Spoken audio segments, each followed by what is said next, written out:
മുറുക്കനല്ലേ ഇതെത്ര കണ്ടതാ? ഇതാണ് നമ്മുടെ ഫാമിലുള്ളത്. ഇതാണ് ഫാമിലുള്ളത്. ഫാമ് കണ്ടത്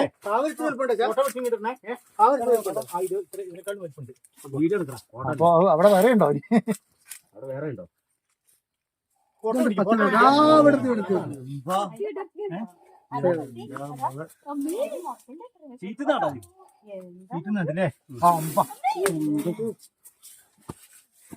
കണ്ടാ ഞാൻ നിർത്തി തരാം.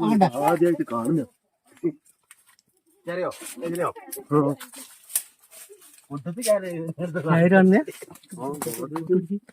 പത്തിയാക്കുന്നല്ലേ? കൈക്കോട്ടിലൊക്കെ ചുറ്റിന് പത്തി ഉണ്ടോ? പൊന്നെ പത്തി വിരിച്ചത് അത് അവശതയായിട്ടുണ്ടല്ലോ. ഒന്ന് അവശതയായത് കുട്ടിയാ അവിടെ ഇരിക്കുന്നത്. വീഡിയോ എടുത്തിട്ടുണ്ടാ? വീഡിയോ കാണിച്ചു തരാം.